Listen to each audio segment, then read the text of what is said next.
अस्सलाम वालेकुम एवरीवन, कैसे हैं आप सब। होपफुली सब खैरियत से होंगे और जहाँ भी होंगे खुश होंगे और अल्लाह के करम से और आपकी दुआओं से मैं भी बिल्कुल ठीक ठाक हूँ। तो आज मैं आपसे बात करूँगी एक ऐसे टॉपिक पे जिसकी वजह से हमारे घर में गरीबी आती है, रिस्क की तंगी होती है, पैसा कैसे आता है और कैसे निकल जाता है। तो ये हर घर की परेशानी हो गई है और ये बहुत सारे घरों में इस तरह की परेशानी देखी जाती है। इंसान अपने घर की बेबरकती से बहुत परेशान है। तो मर्द का काम है हमेशा पैसे कमाना और औरत का काम है उसे बचाना।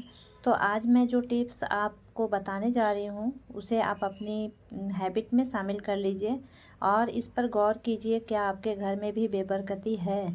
तो ये मेरा जो टिप्स है उसे आप पे ज़रूर अपनाइए और उस पे गौर कीजिए और अपने घर को बेबरकती से और गरीबी से दूर रखिए। तो मेरा पहला टिप्स जो आपके लिए, तो मेरी पहली टिप्स है, अमूमन जो औरतें होती हैं जो हाउसवाइफ होती हैं वो इस चीज़ पे गौर नहीं करती और अपने किचन में वो चप्पल पहन कर जाती हैं। तो किचन में चप्पल पहन कर ना जाएं। किचन रिस्क की जगह है। अल्लाह पाक आपको बहुत सारी नेमतों से नवाजा है। तो रिस्क का मतलब सिर्फ पैसे ही नहीं है, खाना भी रिस्क में ही शुमार होता है। तो जब भी आप अपने किचन में खाना बनाने जाएं तो अपने चप्पल को उतार दें और किचन में चप्पल ना पहने, क्योंकि अल्लाह पाक के जो रिस्क देता है वो खाने के लिए ही देता है।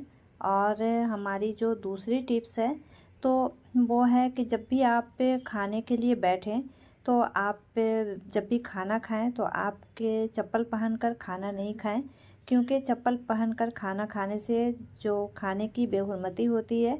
तो आप जब भी खाना खाने जाएं, अगर आप डाइनिंग टेबल पे बैठ के खाना खा रहे हैं तो आप अपने चप्पलों को उतार दें और उतार कर खाना खाएं। इससे आपके घर में बेबरकती कभी नहीं आएगी और आप अपने खाने की इज़्ज़त करें। और तीसरी टिप्स है कि जो खाना वगैरह अगर खाना बनाने में अगर गिर जाता है या फिर वो अगर नीचे बच्चे फैला देते हैं तो उसे झाड़ू से कभी साफ़ ना करें, क्योंकि झाड़ू जैसे आप पे पैसे में झाड़ू नहीं लगाते इसी तरह आप पे खाने में भी झाड़ू नहीं लगाएं और उसे कोई कपड़े से उसे साफ़ करें और उसे उठा लें। तो ये सबसे ज़रूरी है और आप इस बात पे इसको गौर करें कि इससे आपके घर में कभी बेबरकती नहीं आएगी। आप अगर अनाज की इज़्ज़त करेंगे तो अनाज भी आपकी इज़्ज़त करेगा। और मेरी दूसरी कभी भी बचे हुए खाने को आप कूड़े पे या नाले में ना बहाएं, क्योंकि मैंने बहुत सारे ऐसे घर देखे हैं जहां पहले खाने को बहुत बहुत चीज़ें थी और बहुत अमीर कहलाते थे, लेकिन बाद में वो दाने दाने के बिना मोहताज हो गए। तो ऐसा हरगिज़ ना करें। इसे चरिंदे परिंदे को दे दें ताकि वो कोई जानवर खा ले तो उसके पेट भर जाए, लेकिन ये हरगिज़ हरगिज़ ना करें, इससे परहेज़ करें। और मेरी जो दूसरी टिप्स है वो है कि जब भी खाना खाएं तो आप दस्तरखान बिछा कर खाएं, क्योंकि दस्तरखान बिछाने से घर में बरकत होता है और सुन्नत भी अदा हो जाएगी। और दूसरी टिप्स है कि जब भी आप खाना खाएं, खाने को ऊंची जगह पे रखें और ऊंची जगह पे रख के खाएं। इससे खाने को इंसान एक के इज्जत देता है।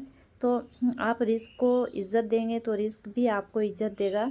तो और मेरी आखिरी टिप्स है, कभी भी बिस्तर पे बैठकर खाना ना खाएं और जब भी खाना खाएं नंगे सर ना खाएं। मर्द हजरात सर पे टोपी लगाएं और जो औरतें हैं वो सर पे दुपट्टा रखें।